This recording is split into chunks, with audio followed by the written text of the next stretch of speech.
जय श्री राम। स्वागत है आप सभी का एक बार फिर से मेरे YouTube चैनल पर। मैं पंडित आशीष शर्मा लेकर आया हूं फरवरी 2022 का मासिक राशिफल। आज के इस वीडियो में हम बात करेंगे कि कुंभ राशि वालों के लिए यह महीना कैसा। आपकी कुंडली के अंदर चंद्रमा 11 नंबर में बैठे हैं या आपका बोलता हुआ नाम राशि कुंभ राशि के आधार पर है तो यह वीडियो आपके लिए। इस महीने आपकी राशि से सूर्य से लेके राहु केतु तक सभी 9 ग्रह कहाँ विचरण कर रहे हैं, उनका ग्रहों की स्थिति किस भाव में है, कहाँ प्रभाव डालने वाले हैं, उसके बारे में हम चर्चा करेंगे आपसे। सबसे बड़ी बात, इस महीने में सभी मुख्य 7 ग्रह 3 ही राशियों में बैठे मिल रहे हैं, यानी धनु राशि के अंदर मंगल शुक्र का योग, मकर राशि के अंदर शनि सूर्य बुध का योग और आपकी राशि के अंदर ही बृहस्पति का विराजमान होना।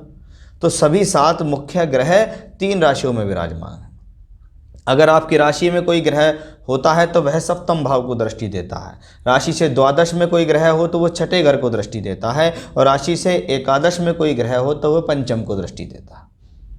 अब ये ग्रह जहाँ बैठते हैं वो अपने से सप्तम में दृष्टि देते हैं, यानी बैठना और दृष्टि देना सभी कहीं ना कहीं एक उसको एक्टिवेशन कहते हैं कि यहाँ के और वहाँ के दोनों के फलों में प्रभाव डालेगा ही डालेगा। तो सबसे पहले आप देखिएगा, एक मंगल शुक्र का योग आपकी राशि से एकादश भाव में बना हुआ है। मंगल और शुक्र क्रमशः राहु केतु के फलों पर भी निर्भर है, क्योंकि राहु यहाँ शुक्र की राशि में, केतु मंगल की राशि में। ये राहु और केतु मंगल शुक्र की राशि में बैठे हैं और मंगल शुक्र बैठे एकादश में, यानी राहु केतु हो या मंगल शुक्र हो, दोनों लाभ से संबंध बना रहे हैं, यानी किसी न किसी प्रकार से लाभ, सोर्स ऑफ इनकम देने में ये प्लेनेट सक्षम है। अब देखिएगा मंगल को, कौन है मंगल? कर्म स्थान का मालिक है, एनर्जीदायक मंगल है, ऊर्जावान मंगल है, आपके कर्मों को दर्शाता है और आपकी प्रोफेशनल लाइफ को दर्शाता है।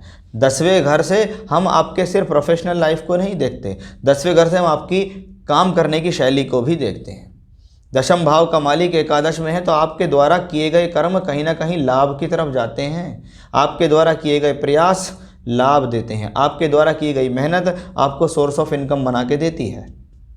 वहीं उसके साथ शुक्र है जो आपकी राशि से योग कारक, दशम का स्वामी योग कारक ग्रह से एकादश में हो तो इसको कहते हैं राजयोग। ये राजयोग बनता है 11th हाउस के अंदर, यानी मंगल और शुक्र अपनी गोचरीय व्यवस्था के कारण तो आपको लाभ देने में सक्षम ही हैं। यही मंगल शुक्र पंचम भाव को दृष्टि देते हैं, जो लक्ष्मी त्रिकोण भाव है, जहाँ से पैसा मिलता है। बुद्धि से पैसा मिलेगा, ज्ञान से पैसा मिलेगा, शिक्षा के बल पर पैसा मिलेगा, क्योंकि शिक्षा के लिहाज से भी ये कॉम्बिनेशन अच्छा ही है। अब मंगल शुक्र की युति तो आपके लिए फायदेमंद हो गई, मंगल की दृष्टि भी धन भाव पर पड़ रही है, इसका मतलब अच्छा है। अब ये दोनों प्लेनेट बृहस्पति की राशि में है और बृहस्पति कहाँ है? आपकी राशि में चलते हैं दूसरे और 11वें के मालिक होकर, यानी मंगल शुक्र के फल देने में वृद्धि कर रहे हैं बृहस्पति। क्योंकि यह देखना बहुत जरूरी है कि ग्रह किसकी राशि में है। ग्रह जिस ग्रह की राशि में उसकी स्थिति तो देख लो, यानी आप अगर किसी के घर जाकर बैठे होगे तो अगर वहाँ वो घर मजबूत है, बहुत अच्छा है, रईस है, सब चीज़ बढ़िया है, तो आप वहाँ कंफर्ट महसूस करोगे। अगर आप किसी दरिद्र के घर जाओगे तो आप खुद सोचोगे भी मैं यहाँ सुरक्षित नहीं हूँ किसी भी तरीके से। तो यह देखना जरूरी है कि आपका प्लेनेट कितना प्रबल हुआ। मंगल शुक्र बृहस्पति की राशि में प्रबल और बृहस्पति धन योग में है, आपकी राशि में रहते हैं, अच्छा है। बृहस्पति की 5वीं 7वीं 9वीं दृष्टि पंचम सप्तम नवम पे है, तो ये धनदायक हो गई, यानी पैसे के लिहाज से, सोर्स ऑफ इनकम के हिसाब से मंगल शुक्र के साथ साथ बृहस्पति भी बेहतरीन ही हैं। अब आप देखिएगा कि बृहस्पति राहु के नक्षत्र में भी ट्रांजिट कर रहे हैं, राहु चौथे घर में है, यानी ऐसे समय में भूमि जमीन जायदाद प्रॉपर्टी से संबंधित कामों में भी लाभ मिल जाता है या उनसे संबंधित स्थितियों में कुछ ना कुछ फायदा मिल जाता है। अब आपकी राशि से द्वादश भाव बहुत एक्टिवेट है, वहाँ शनि भी सूर्य भी बुध भी। अब 12वां घर एक्टिवेट हो तो इन्वेस्टमेंट होता है, खर्चा होता है, चाहे आप इन्वेस्ट करें किसी चीज़ पे, चाहे आपके ऊपर खर्चे लगे रहें कि किसी न किसी साधन से भैया मेरे ऊपर तो खर्चा बना हुआ है, मैं तो जो कमा रहा हूँ वो कहीं ना कहीं लगातार खर्च ही हो रहा है।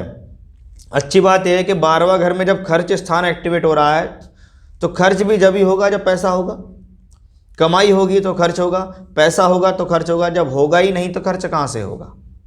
तो उस लिहाज से ये कॉम्बिनेशन अच्छा हुआ। लेकिन हाँ, व्यक्ति इस दौरान अपने खर्च को लेकर तंग हो जाता है, अपने खर्च को लेकर परेशान हो जाता है। द्वादशेश द्वादश में है, 7 में सप्तमेश सूर्य। ये समय मैरिड लाइफ के लिए अच्छा नहीं, ये समय जीवन साथी के स्वास्थ्य के लिए अच्छा नहीं, ये दोनों के बीच में मतभेद देने का भी कॉम्बिनेशन है। वहीं पंचमेश बुध उसके साथ है कि आप अगर अपनी पढ़ाई में, अपनी शिक्षा में कुछ भी कोताही बरतेंगे, कुछ भी जल्दबाजी करेंगे, या इसको कहते हैं कि जी मैंने लापरवाही कर दी तो मुझे नुकसान हो गया, तो वो कॉम्बिनेशंस भी यहाँ इसी ग्रह से बनता है। साथ ही साथ आप देखेंगे पंचम के मालिक बुध तो सप्तम के मालिक सूर्य है, दोनों बैठे हैं द्वादश में द्वादशेश के साथ। तो रिलेशनशिप्स का ध्यान रखना है, चाहे वो आपकी लाइफ पार्टनर हो, चाहे आपकी लव लाइफ हो, दोनों में आपको यहाँ सावधान रहना होगा, क्योंकि ये महीना प्रोफेशनली तो कमज़ोर नहीं है, ये महीना पैसे के हिसाब से तो कमज़ोर नहीं है, काम धंधे के हिसाब से अच्छा है।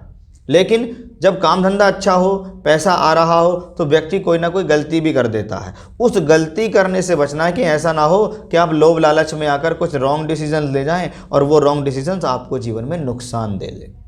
यही कहता है कि पंचम का मालिक अगर द्वादश में हो और द्वादशेश उसके साथ हो तो व्यक्ति के निर्णय गलत हो जाते हैं, कभी कभी व्यक्ति के वचन गलत हो जाते हैं, व्यक्ति की भाषा शैली गलत हो जाती है, व्यक्ति ने जो हिसाब लगाया वो सब रॉन्ग हो गया और व्यक्ति औंधे मुंह गिर पड़ा, व्यक्ति को नुकसान हो गया।